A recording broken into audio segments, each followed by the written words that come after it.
Why China controls the world's hardware. Software runs the world, but hardware controls it. Every phone in your pocket, every drone in the sky, every solar panel on a rooftop, every electric vehicle on the road. Somewhere inside, China is involved. This is not a conspiracy, it's a system, and today we're exposing how China quietly became the backbone of modern technology. This is not about innovation hype, this is about control. When people talk about global power, they talk about software, apps, AI models, social media, operating systems. But software means nothing without hardware.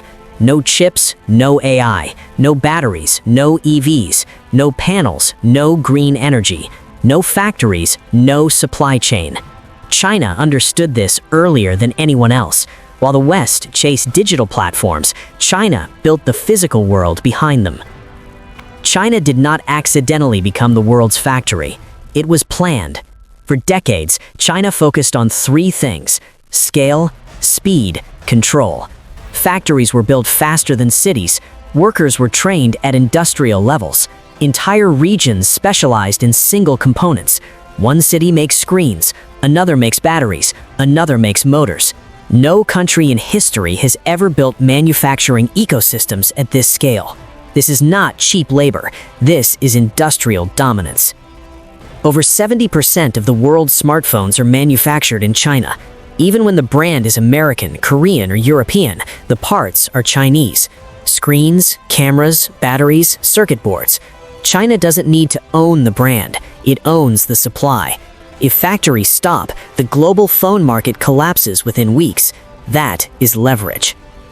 Consumer drones changed warfare, surveillance, and security, and China dominates them. One Chinese company alone controls most of the global drone market, used by filmmakers, police, militaries, border forces. This means China controls components, pricing, upgrades, availability. Modern conflict now starts in the air, and China owns the entry point. The world wants clean energy. China supplies it. China controls solar panel manufacturing, processing of raw materials, battery storage production. Over 80% of global solar panel supply chains touch China. This gives China power over climate goals, energy transitions, and future infrastructure. Green energy didn't reduce dependence, it shifted it. Electric vehicles are not just cars, they are batteries, software platforms, energy systems. China dominates EV batteries, lithium processing, rare earth refining, cell manufacturing. Even Western EV companies depend on Chinese supply chains. If oil was the weapon of the 20th century, batteries are the weapon of the 21st, and China is armed. Rare earth minerals power modern hardware, missiles, satellites, wind turbines, smartphones. China controls most of the processing, not the mining, the processing, which means even if other countries dig the minerals, they still need China to finish the job.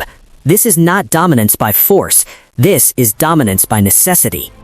Western countries are trying to reshore manufacturing, but factories are not apps. They take years, skilled labor, supply ecosystems, political stability. China built this system over decades. You cannot replace it overnight. That's why sanctions target chips, but hardware dominance remains. The strategy behind it all. China made one strategic decision early: never depend on foreign hardware. So it built factories before brands, supply chains before products, infrastructure before profits. This is why China doesn't panic during tech bans, because it controls the physical layer of technology. The future: hardware is power. AI will need chips, smart cities will need sensors, robots will need motors, green energy will need batteries. All of that is hardware, and hardware decides who moves forward and who waits. China doesn't need to control the internet, it controls what the internet runs on. Software gets attention, hardware decides outcomes, and that is why China doesn't just participate in the global tech system, it holds it together. The real question is not, can the world stop depending on China? The real question is, what happens if it can't?